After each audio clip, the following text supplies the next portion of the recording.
Hello everyone, welcome to my channel. Please subscribe and keep watching more details. General Hospital Recap Friday, May 23. Michael crashes nurse's ball, takes Wiley and leaves. General Hospital, GH, spoilers and recaps for Friday, May 23 reveal an explosive day in Port Charles. The May 23 episode opened where the May 22 left off, and fans were privy to Gio Palmieri's Giovanni Mazza truth bomb once again. Instantly after Gio walked off the stage and out of the room, Emma Scorpio Drake, Braden Bruner followed, then Lois Cirillo, Rena Sofer, and then Brooklyn Quartermain Chase, Amanda Seton. Dante Falconieri, Dominic Zamprogna, looked confused and stunned, while Lucy Coe, Lynn Herring, rambled on for a bit until she called an intermission. Cody Bell, Josh Kelly, approached Dante to tell him they needed to talk. The two head to a dressing room backstage, and Cody tells Dante his truth, that he knew Brooklyn got pregnant at camp, helped to drive her to the bus stop, but believed she had terminated the pregnancy. He was sworn to secrecy, so he kept his word. It was only recently that he found out that she had a baby, and it was a boy. Cody didn't mention that the big reason he found out about all this was Lulu Spencer, Alexa Havens Bruning, Sonny Corinthos, Morris Bernard, Olivia Quartermain, Lisa Locicero, and Ned Quartermain, Wally Kurth, all walked out of the ballroom, and the conversation immediately turned to, "Did you know about this?" Obviously, they were all out of the loop. However, they were sure that Lois knew something. Olivia questioned how her bestie could have lied to her all these years, while Sonny looked all around mad. Dante walks by the grandparents, and he asks them all if they knew about this, and Ned, Sonny, and Olivia stated they didn't. By this time, Harrison Chase, Josh Swickard, was there, and when Dundee asked if he had known, Chase stated he hadn't. Dante rushed off to find Brooklyn, Gio, and Lois to hash things out. Chase goes to head off with Dante, and Sonny stops him. Brooklyn, Dante, and Lois need their time to talk things out. Meanwhile, back in the ballroom, Lulu is freaking out. She's about to go join the others when Carly Spencer, Laura Wright, stops her. Carly reminded Lulu that she had asked for this, but Lulu retorts that she didn't want it to happen like this. Carly asks Lulu if she told Gio the truth, but Lulu states that she had a confrontation, and perhaps Gio overheard them. Carly advises Lulu that she created this, and now she has to live with it. Most importantly, Carly tells Lulu she has to calm down and get off this train before it levels her. Back in the foyer, Sonny advises Olivia that everyone needs to head back into the main room and watch the rest of the performances. This leaves Chase and Ned alone, where Ned thanks his son-in-law for being there for his daughter. Still, it hurts that Brooklyn didn't confide in him.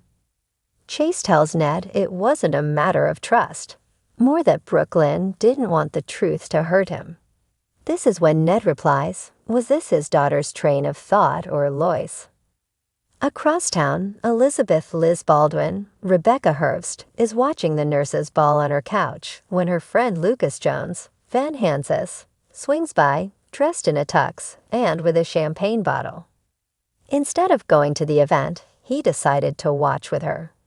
He has a paper tiara for Liz, and the two talk about nurses' balls of the past, like that one time Brad Cooper, Perry Shen, proposed to Lucas. And that time Rick Lansing, Rick Hurst, proposed to Liz. The two gossip about everything that's gone down at the gala so far, poor Gio, and the fact that Tracy Quartermain, Jane Elliott, was arrested on the red carpet. Speaking of, Tracy is still at the PCPD, being a thorn in Max Scorpio's, Joan J. York's side when Jason Morgan, Steve Burton, swings by to bail her out. He gets a phone call just as Tracy's given the good news that she's free to go. Tracy laments that she was framed by Drew Quartermain, and Jason tells her she should have rethought partnering up with him then, A mysterious person ends up calling Jason at the station, someone who needs his help. He's on the job.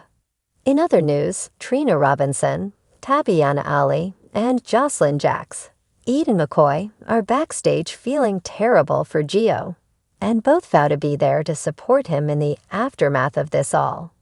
Lucy rushes them to get ready, in lieu of the tango piece being cut short, and the two need to head on stage.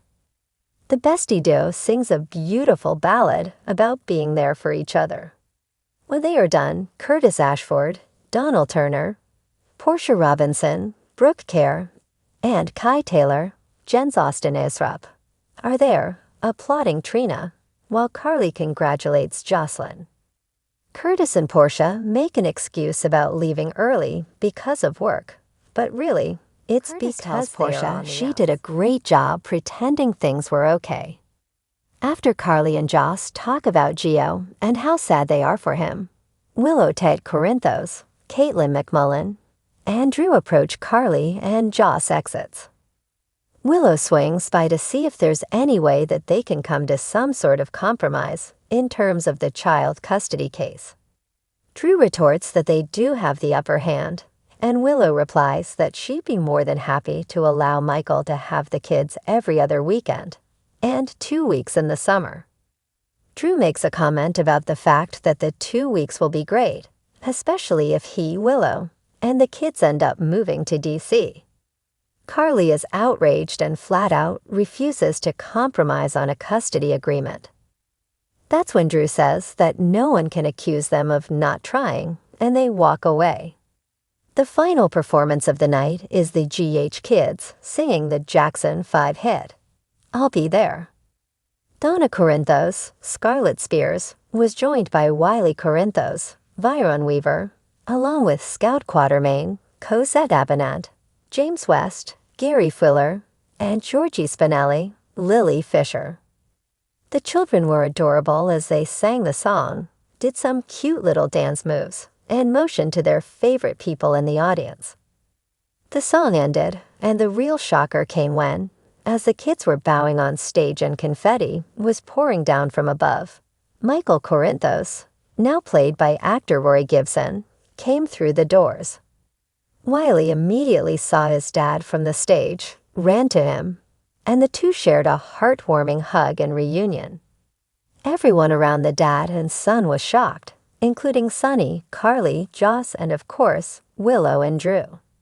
Michael picked up Wiley and told him they were going home, and walked out of the place with his boy in his arms. General Hospital spoilers suggest the entire dynamic within the world of Port Charles has now changed forever, as everyone on canvas digests the fact that Michael is back.